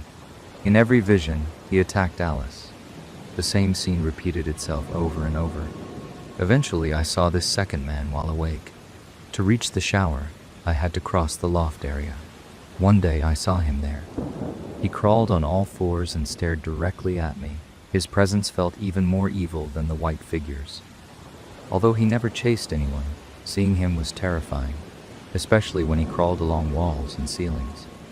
After he began appearing regularly, my father started seeing him too. The encounters became so frequent that my dad eventually stopped sleeping upstairs. Instead, he moved downstairs because he was tired of seeing the figure in his room. My sister reached her limit first. The constant stress became too much for her.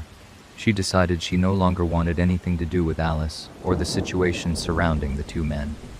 After making that decision, she never saw Alice again. For me, things were not much better. I felt exhausted and emotionally drained. Seeing the figures over and over had taken a serious toll on me. Eventually, I also decided that I was finished. I was 15 years old at the time. When I mentally said goodbye to Alice, she appeared sad and disappointed. I did not want her to leave, but I could not continue anymore. Soon after that, she disappeared. That was the last time I ever saw Alice. It was also the last time I saw either of the two men. Afterward, the activity in the house seemed to calm down. Unfortunately, my family began falling apart. My parents divorced after a major conflict involving my brother. He nearly died while attending college, and disagreements surrounding that event created wounds that never fully healed. My sister struggled with severe depression, bipolar disorder, and trauma connected to everything she had experienced. As for me, the years of fear, stress, and personal problems pushed me to a breaking point. I eventually developed paranoid schizophrenia. The constant dread I had felt in that house never completely disappeared. Even after the figures were gone, the fear remained. It felt as though all the anger, hatred, and negativity connected to that place had built up over the years and affected everyone who lived there. Eventually, we decided we had to leave. We moved away and started over somewhere else. Thankfully, life slowly improved. My brother recovered and remains in good health. My sister moved to Seattle and began pursuing her dream of becoming a music producer. My parents ultimately decided that living together peacefully worked better for them, despite everything that had happened. As for me, I focused on moving forward with my own life and career. Looking back, that house nearly tore my family apart. We still experience occasional paranormal activity, but nothing like what happened there. If I could give one piece of advice based on my experiences, it would be this: be careful when dealing with spirits. Sometimes they can pull you and everyone around you into situations far beyond your ability to understand or help, and the consequences may be much greater than you expect. In my early 20s, I went through a wandering stage. I had just graduated from college, couldn't find a job anywhere. Rather than go a couple $100s into the hole every month paying for rent while searching for a job, I decided to pack up with my few belongings I owned and headed out to see the country. And this is something I cannot recommend enough. Stay off the interstates, hop a train from time to time, and hitchhike with no particular destination in mind. It was this kind of aimless wandering that led me to the Pine Barrens of New Jersey. If you've never experienced them, the Barrens are an amazing place. Huge stands of oak and evergreen trees, many older than time itself, grow out of that strange, sickly soil. Sugar sand, the locals call it in the rainy season, that forms quicksand. And then the dry season, it can still swallow farm machinery whole. Of the few farms that I saw, they all looked like they had seen better times, and many looked like they had sat untouched for decades. There was something alluring about that place, a sort of ancient secret I was afforded glimpses of in the shadows when the wind stirred the trees. The sort of movement at the edge of your vision that follows you throughout the day, but disappears as soon as you turn your head. From time to time, I hiked down old dusty roads. An old pickup truck or a rusted-out car would bound over a hill toward me. Most times, the driver would eye me suspiciously and speed up as they approached. Occasionally, the driver would stop to talk to me for a few minutes. "What are you doing out here?" one old toothless man clad in overalls asked me wandering around. "Seeing what there is to see," I replied. The old man spat out a putrid brown stream into the dust. "Ain't nothing to see around here." When I asked the old man what he meant by that, he made a guttural, throaty sound. I wasn't sure if he was choking on his tobacco or bothered by the question, but he didn't answer. He offered me a ride in his pickup the way that I had come back into town. But when I declined, he spat out into the dirt again and sped off, shaking his head. My eventual plan was to make it to Delaware sometime that summer and meet up with some extended family there, but I was in no hurry. In truth, I had been in heaven these last few weeks, taking my time heading south and exploring anything that caught my eye. I had explored every abandoned building and every cave I had seen. I had half my weight in power bars in my backpack. But over the last 2 months, I had honed my skills at trapping rabbits and gathering wild edibles. Sitting up late at night beside my campfire and sleeping beneath the stars. The night sky in an area so devoid of human influence is beyond comprehension. But tonight, there were clouds moving in, and the sun was disappearing faster than I had grown accustomed to. When the deep roar of thunder shook the valley, I knew that I had better find shelter. In the failing sunlight, I could see in the distance some structures at the top of the hill. I ran the half-mile distance and was disappointed to see that the ancient house and barn were in terrible shape. The roof of the barn had been completely collapsed, and the upper 2 floors of this 3-story house had collapsed into a mangle of ancient wood. Still, the house was my best option, so I made my way toward it as the heavens began to open up. As I'd seen on other properties in the area, this house had a small cemetery in the yard. I ran toward the gaping front door of the dilapidated house, carefully making my way between the headstones. When lightning flashed, I was able to make out the name on several of the headstones, which the elements hadn't completely erased.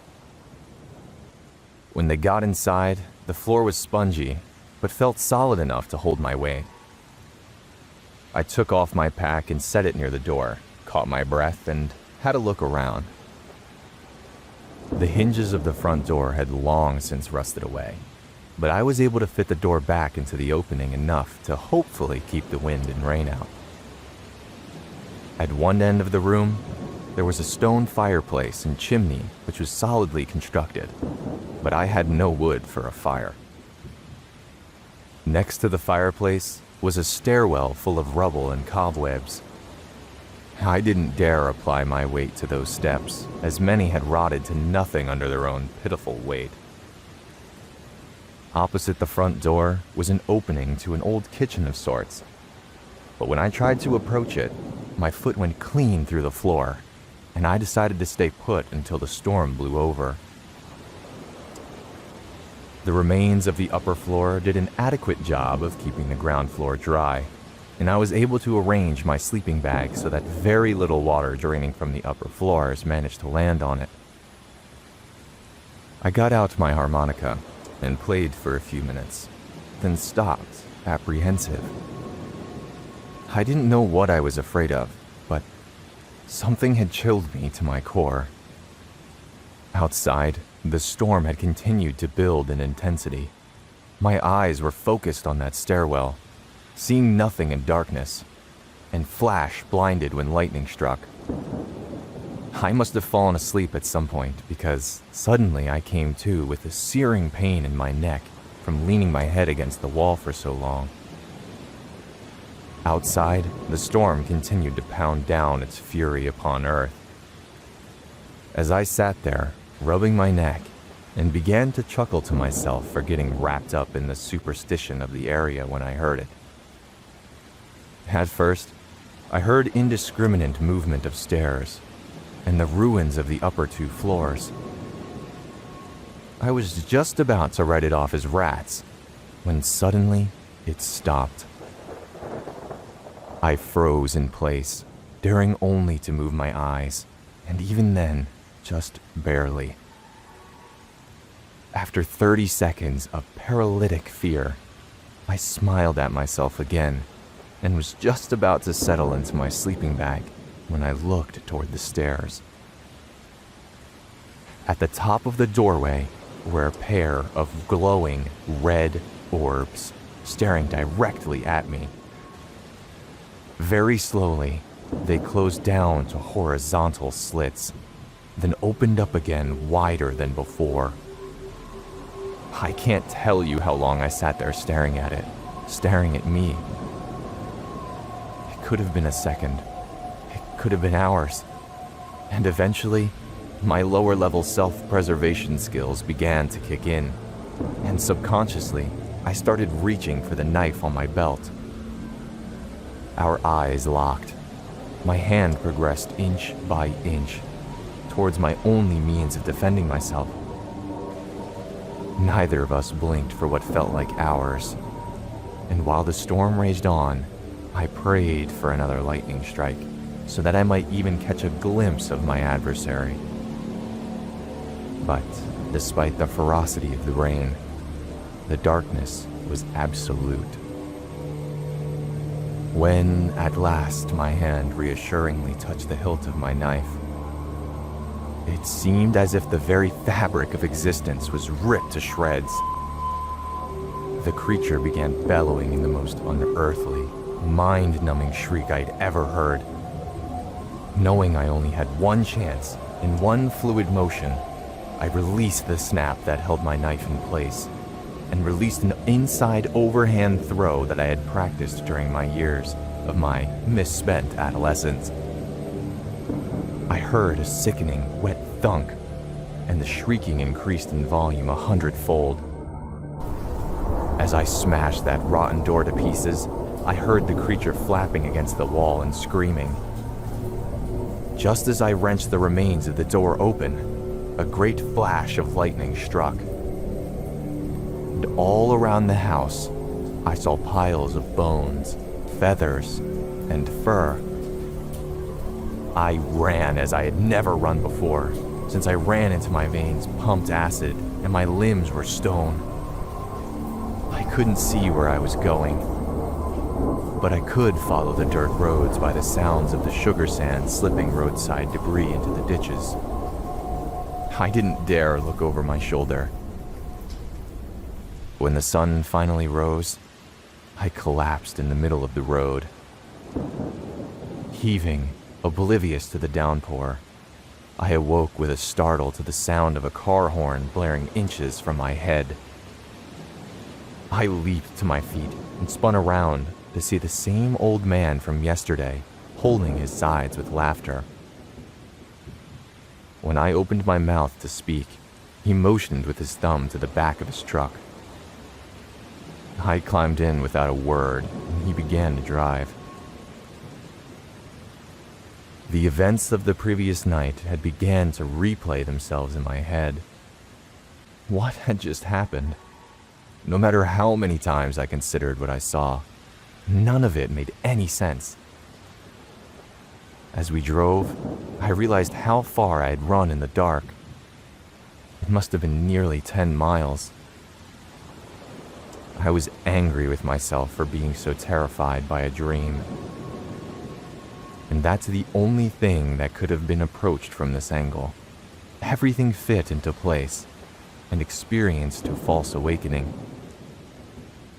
There's so many times in the past when experimenting with dream herbs, I had a nightmare and woke up with adrenaline pumping and abandoned all of my gear in an old house. I suddenly realized that the truck had sat motionless for quite some time, and the old man was turned around in the seat, staring at me. I looked up at him, and he grinned. With sickening horror, I realized that we were at the bottom of the hill on which that wretched house sat. I jumped out of the pickup and thanked the old man who drove off. I slowly walked up the muddy path that led to the house, composing myself. When I reached the yard, I saw the old piles of bones, which had shocked me the previous nights during the storm. Of course, there were coyotes and foxes in the area, and I had hunted a couple wild turkeys. The critters probably had their dens around here, and they had been using the house as a windbreak. Inside the house, everything appeared as I had left it. My sleeping bag, my pack, and my harmonica was sitting on the floor, and I could see my knife sticking out of the wall across the room. I packed everything up and put on my backpack, then walked over to the stairs and pulled my knife out of the wall. I was about to return it to the sheath on my belt when I looked at the blade and noticed the dried-on blood and that clump of oily black hair stuck to it. This all happened last night, and I have to tell someone. This all takes place last night at my parents' house in Wyoming. It was probably around midnight, and I woke up from a deep sleep. My mom was visiting my grandmother for the week due to the virus, and my dad had gone out earlier that night. Anyway, it was late at night, and I started hearing noises coming from the hallway. It wasn't regular noises like the house settling. It was rhythmic, like knocking on a door. But instead of a knock, it was a loud, soft creaking. I tried to ignore it, but eventually I started to hear haunting voices calling out my name, repeatedly whispering for Chris. It was getting louder. I've always been very spiritual, and my grandmother says I have the gift. I remember being scared, but I was always very brave for my age. So, I went into the hallway, and the noises did not go away like in the movies. Instead, I could hear them more clearly. There was a faint slapping, as if someone was beating someone, and this loud creaking. I started hearing cries of pain in the night, and that's when I knew that this was an evil spirit. So I grabbed the Holy Bible and started to pray to God in the hallway. The spirits didn't like this, and the noises became louder. They started cursing and shouting harder, and I could hear the beating getting harder, so I knew the ghosts were angry. I've always been smart for my age, and remembered what I had learned on a documentary about ghosts. The thing is that they don't like water. That's why you never hear about hauntings on rainy days. You hear about haunted houses, haunted castles, haunted cars, but never a haunted waterfall. Coincidence? No, ghosts hate water. Anyway, I went downstairs and filled a pink beach pail for sandcastles with water. I bravely went up the stairs, and the noises were going crazy. It was like the whole house was practically shaking. I knew it was coming from my parents' room, so I kicked open the door. The lights were off, but I could see all this movement, so I shouted the first thing that came to my mind. I yelled as loud as I could, declaring glory to God in the highest and peace to his people on earth, and threw the water at the ghosts. They were extremely angry. I then ran downstairs and could hear one of the ghosts bolting after me. I hid outside and slept in a tent for the night. The next day, when I came inside, I told my dad about it. He got very quiet and started telling me about how he was hoping I would be a little older before he had to confirm the truth about the ghosts to me. He explained that the ghosts had been haunting our family for generations. Furthermore, he stated that he knew I was special and would eventually start hearing them. He claimed that he wasn't home at all that night and didn't come home until the morning. When I inquired if he knew I wasn't inside the house, he admitted that he had noticed my absence, but he figured I was very mature for my age, so I'd be okay. He firmly told me ghosts are real and have been haunting the house, and emphasized that if that ever happens again, I should just hide under my bed and not come out no matter what. He warned me that the ghosts might hurt me if I go in there and throw water at them again. He promised he would come in and tell me when the ghosts are finally gone. Finally, he strictly instructed me not to tell my mom when she came home, because he didn't want to worry her about them. I finally feel accepted by my dad for being mature enough to be entrusted with this secret, and I hope I can protect my mom from them. Following a difficult period marked by the loss of my father in Charleston and the end of a relationship, I decided to relocate to Charlotte. I sought a fresh start entirely on my own, desiring the active energy of city life. I found a pleasant apartment featuring a cozy fireplace. The entire place felt welcoming during the initial tour and throughout the moving process. However, that early comfort faded after the first few weeks, replaced by an increasingly unsettling atmosphere. I began experiencing strange sensations during routine moments, such as leaving the shower, changing clothes, or waking up in the middle of the night for a drink of water or to use the restroom. It constantly felt as though I had uninvited guests staying in my main living space. One particular night, I woke up with the distinct impression that someone was asleep on my couch. The feeling was so convincing that I made sure to put on a shirt and pants before entering the room, entirely unwilling to startle my perceived guest by appearing unclothed. As time progressed, I grew increasingly self-conscious within my own home. I meticulously managed which doors I left open, constantly plagued by the feeling that an unseen presence was watching me, and I wanted to avoid putting on a show. The situation gradually intensified. Occasionally, while showering, the distinct sounds of someone else preparing for the day would drift in from the bathroom. The presence consistently carried the energy of a female getting ready in the adjacent room. Soon after, the dreams began, recurring on an almost weekly basis. In these dreams, I engaged in discussions with this entity, firmly explaining that it needed to vacate the premises. Under normal circumstances, I am an incredibly heavy sleeper who can rest through almost anything. Consequently, it was deeply alarming when, immediately following these dreams, I would bolt wide awake. The sensation that someone was standing in the room or lingering directly in the doorway was overwhelming. The experience closely mirrored the awkwardness of having a roommate hanging around your bedroom door. After a few minutes, the intense feeling would gradually subside, suggesting the presence had departed, and I would finally return to sleep. These dreams persisted, eventually escalating into full-blown shouting matches where I loudly demanded that the entity leave my home. About 3 weeks ago, the activity escalated significantly. In the period between the initial dreams and this escalation, several more instances occurred where the feeling of companionship in the apartment drove me to purchase a bathrobe for coverage. One night, the entity and I had another conversation within a dream. Although the interaction felt positive, she refused to reveal what she wanted. I suddenly snapped awake, instantly sensing someone positioned incredibly close to my bed. After spending a minute contemplating my options, I spoke aloud to the empty room, announcing my immediate departure.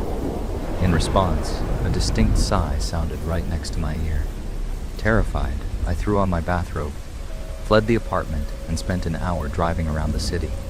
I eventually decided that my best course of action was to completely ignore her presence and simply proceed with my life. 2 days later, I witnessed the entity firsthand. I was occupied with household chores, specifically cleaning and handling laundry. My laundry setup is a small closet located just off the kitchen. I was standing inside the space, dressed casually in a t-shirt, boxers, and socks, sorting through the clothes. Suddenly, I felt a strong sensation that someone had just entered through the front door. A millisecond later, I glanced across the kitchen and spotted a woman standing on the opposite side. The sight caused me to scream, and she vanished instantly. She was not dressed in historical attire such as Victorian clothing. Rather, she wore a blue and white shirt reminiscent of the 80s and jeans. I felt frustrated by my own panic, as the sudden fright prevented me from catching a clear glimpse of her face. Angered by the disruption, I began addressing her directly, telling her that I required sleep and that she needed to leave me alone. A few days later, I foolishly requested a sign from the presence. I own an antique bell, and upon returning home from picking up food, I watched it roll across the floor in front of me. The object could not have moved from its location without physical force. Since then, my sightings of her have increased in frequency. I have attempted to return to a strategy of complete ignorance, but it does not help. She has not exhibited any malicious behavior. She simply exists here. I remain stumped on how to handle this and just feel weirded out. An update on March 12, 2019, followed some exploration of the area. My complex is long and winding. I had never ventured to the other side because I don't need to go that way. Well, on the other side of the complex, within 1/10 of a mile, were massive high-tension power lines. Huge power lines, and a substation below it. On that station is a cell tower. I know nothing about the paranormal, but could there be electromagnetic fields or something from there? Also, there's a small brook in the area. On that side of the complex is a standalone ER. From there, I can see almost directly into the ambulance bay. I found no major traumas in the area, but I spoke to maintenance about the unit, and it seems all the tenants leave after a year. We have a transient population moving here for work and school, so maybe just a lot of energy left in the place. They said no major complaints or sudden move-outs. I bought sage on Amazon, and that is coming, so I'll let everyone know about that. And I am looking for a psychic or medium for a session, but have no idea how to vet someone. Any tips would be welcome. The apartment feels quiet today. I've been keeping music on low and some lights on. mainly the hallway light. Also, I only have one window and a huge slider, but I've kept the shades open on both to let some light in. It makes me feel good. Finally, I'd like to say thank you for everyone that's responded. I've never gone through something like this, so thank you for the helpful comments and the occasional joke to lighten the mood. This has been an unnerving ordeal so far, and being pointed in the right path is calming. Did you get a job yet? No, Mom, not yet, I replied. What happened to the last interview? Did they call you? It was Thursday evening, and I was having some snacks with my mom, and we were having a nice conversation when she started asking these questions. I didn't get it. She gave me a concerned look at my answer, while I just kept my head down, focused on the bowl I had in front of me. I knew what her expressions were without even looking at her. It was as if she is trying to tell me that get over what happened in the past and continue to focus on what was ahead of us. Even though I had told her everything, I know she doesn't believe me and thinks of my story as a delusion created by my own mind. But only I know what I experienced, and getting over it is not as easy as people say. There is only me and my mom in our family. Father cheated on my mom when she was pregnant with me. She raised me on her own. But as I was growing older, she started to look tired all the time. So I asked her to stop working, and I myself started to do some part-time jobs. Our family is not very well off, so I had to work overtime most of the time. It was about 15 to 20 days ago when I couldn't find any job. I got an opportunity to work as a cemetery keeper. There were 2 shifts. First was between 6 a.m. to 7 p.m., and second was between 7 p.m. to 6 a.m. For some reason, the pay for the evening shift was way higher than the day one, but still people were rejecting the offer. As I was already in urgent need of money, I took the evening shift as an opportunity to earn some extra cash. But I had no idea back then what was the real reason behind people not accepting this job, even after pay being this high. It was the first day of my job. I tried to take as much sleep as I could for the day so that I would be able to focus on my job during night. But I woke up around 4 p.m. and couldn't sleep after that. The cemetery wasn't that far, so I head out for the job around 6:30 p.m. I reached there on time. It looked like a pretty old cemetery, and no one was visiting at that hour. There was a cabin at the end of cemetery just around the corner. I guess that must be for the cemetery keepers. I walked towards it, and I was walking. I saw an old man, must be in his late 50s, from the small window in the cabin. He was sitting in the wooden chair placed inside the cabin. The chair must be for keepers to sit and look and have a watch in the cemetery from that small window. I figured he must be another keeper besides me. Why did they hire another one when they already had a keeper? It's not like people visited this hour, and there was absolutely no possibility of a robbery at this place. That's what I was thinking at the moment. I walked inside, looked at him, and introduced myself. Hi, my name is Luca. I'm the new keeper. He stared at me, but no response. It felt awkward to me, so again, tried to make the environment a bit of lighter, and asked him if he was also a keeper, but he didn't respond. He stood up and walked out. I shrugged my shoulders, sat in the chair, and started to look outside. Several hours passed. I opened my phone to check time, and it was 12:50 a.m. I was feeling bored because there was absolutely nothing to do, and I was also getting a bit sleepy. I tried my best to stay awake, but it failed, and I fell asleep. I saw myself standing in the middle of the cemetery, and I guessed that I must be dreaming. I looked around and saw someone burying something. It was hard to see the man's face from the distance, so I walked a bit closer. I fell back when I saw it was the old man from earlier. He was burying a boy's body. He looked like a teenager to me. Old man's hand was dirtier with the mud and blood of the boy. He turned around looking straight past me, scanning the area, trying to see if anyone's coming or not. I guessed he couldn't see me. After he was finished burying, he went ahead, washed his hands, and sat in the chair in the cabin. I was suddenly in a different scenario. It was evening time.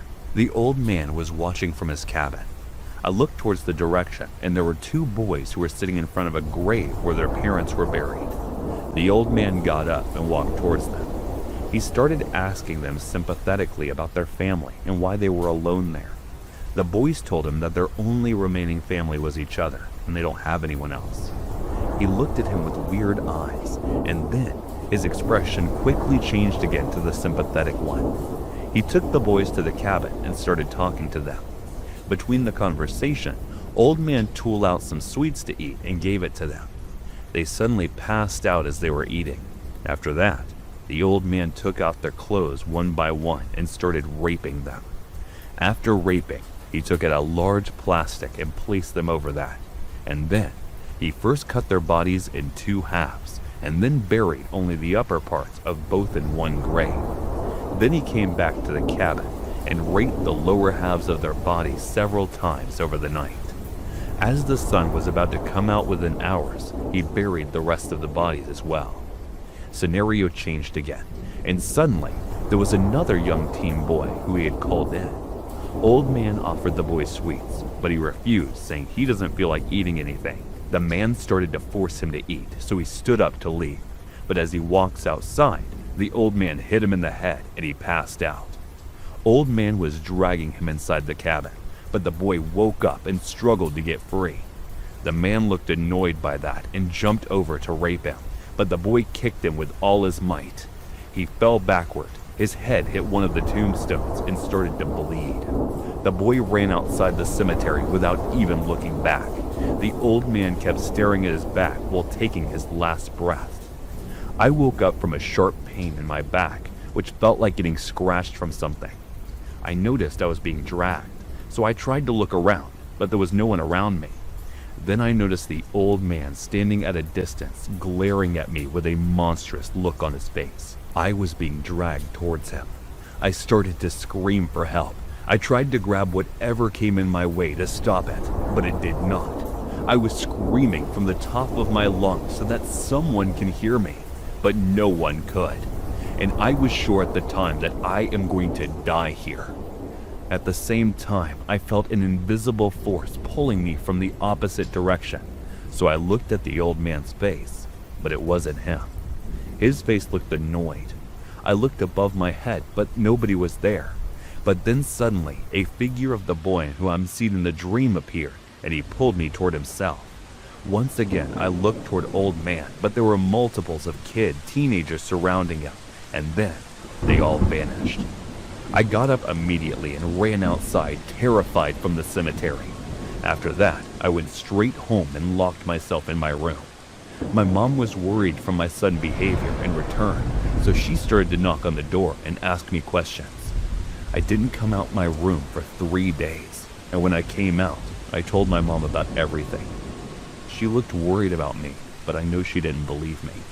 She thought I may have gotten scared from a nightmare, but only I know that it wasn't the case. This happened roughly 3 years ago, well before the pandemic, while I was still a university student. I had returned to my hometown just before the start of my summer term. My old high school friends and I decided to organize a large group hangout. It was wonderful to reconnect with everyone, and the night itself turned out to be excellent. We started at our favorite local pub and eventually migrated to the town's only nightclub. Afterward, we picked up some food from the takeaway shop across the street. We stood on the pavement, debating whether or not to call a taxi. My friend was firmly against the idea. She insisted that she didn't want to spend the extra money, especially since we had already spent quite a lot throughout the night, buying rounds of drinks. We both lived on the outskirts of the town center, in a more rural area, near our old high school, and our houses were only a 15-minute walk from each other. Because of the proximity, I eventually agreed to walk with her, while the rest of the group huddled together to wait for their taxis. We told the group our plan, and they immediately tried to talk us out of it. They warned us that it was dangerous to be out that late, which was exactly the kind of thing my parents would have said. At the time, I just laughed off their concerns. Our town had a bit of a reputation for being a mess, but it never felt truly dangerous to me. At worst, I figured we might deal with some catcalling. From a teenager in a cheap car down by the council estate, we set off on our way, eating our food. We laughed at the various photos we had captured on Snapchat throughout the evening. I was admittedly a bit drunk, and the weather was freezing. Neither of us had dressed appropriately for the low temperature, so we hurried along. Eventually, we reached the turn-off from my friend's street. She told me to make sure I messaged her the second I got home to let her know I was safe. I promised her I would do exactly that and continued on my way alone. It was a very quiet night, and I felt perfectly safe. Walking down the main road, the street was well lit, and the area was well populated. A few cars drove past me. I felt a sense of satisfaction that I hadn't wasted money on a taxi. The crisp, fresh air was actually helping to sober me up a bit. However, when I was only about 5 minutes away from my front door, I heard the very distinct clicking sound of a bicycle approaching from behind. I didn't think much of it at first, assuming it was just a local lad, or perhaps someone cycling home after a late shift at work. But as I passed the corner shop near my house, which was closed for the night, I heard the sound of heavy panting. I turned my head and saw the silhouette of a middle-aged man wobbling haphazardly on his bike, heading directly toward me. I tried to brush it off, assuming he was either very drunk or under the influence of something. I moved to the edge of the pavement, to give him plenty of room to pass. Instead of cycling by, he steered right up to me and came to a halt. In a slurred voice, while hunching over his handlebars, he asked if we could go home. I was completely unsure of how to handle the situation. Dealing with drunks or people on drugs is one thing in a crowded club, surrounded by your friends, but it is a completely different experience when you are alone at 3 a.m. I was facing a very intoxicated man who could easily overpower me if he decided to. I responded with confusion, telling him I didn't understand what he meant. He continued to slur, calling me sis, claiming that our mother would be angry if we missed tea. The man then leaned forward and made an attempt to grab my hand. Now that he was closer, I could see just how intoxicated he really was. His eyes were completely unfocused and pointing in different directions. It was honestly a miracle that he was still able to stay upright. On the bicycle, I stepped back in a state of growing panic and instinctively reached into my skirt pocket for my keys. It was a self-defense trick I had learned during my first week at university, balling your fist around the keys, so they stick out between your fingers like a claw. I told him firmly that I was not his sister.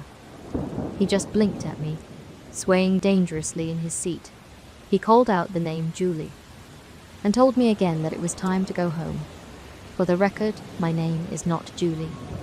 This man looked like he could be older than my father, and I had never seen him before in my life. He looked like the standard creepy guy at a pub that most women know to instinctively avoid. Trying to keep the situation from escalating, I put on a polite smile. I remembered from growing up around pubs that being friendly but direct is often the best way to manage people in that state. I told him he should probably head home, because he'd clearly had a bit too much to drink. I even used his own logic against him, smiling and telling him to get going so he wouldn't miss his tea. Internally, I was terrified. My fingers felt like they were losing circulation because I was gripping my keys so tightly. After a long moment of confused silence, he finally began to cycle unsteadily away from me. I stood there, completely frozen, feeling my heart hammering against my ribs as I watched him slowly pedal up the slight incline of the street toward the council estate at the top of the hill. Just when I thought I was in the clear, he stopped again. He was positioned almost at the entrance of my specific street, and he turned around to stare back down at me. My heart felt like it was going to burst from the sheer terror of the moment. Thinking quickly, I grabbed my phone and began walking back in the direction I had just come from. I immediately called my friend, the one I had parted ways with only minutes before. Thankfully, she picked up after only 2 rings. I quietly begged her to stay on the line with me as I stumbled back toward the shop. While she was panicking on the other end of the phone and asking what was happening, I stole a glance over my shoulder. I saw the man's wobbling figure finally disappear into the estate at the top of the hill. A massive wave of relief washed over me. I explained everything to my friend. As I turned back around and headed toward my street, keeping my eyes locked on the dark corner where the man had vanished, I realized now that I was lucky. The man was likely just very confused and drunk rather than malicious. However, I know things could have ended very differently. Since that night, I never take the risk of walking alone. I always take a taxi or make sure a male friend walks me all the way to my door.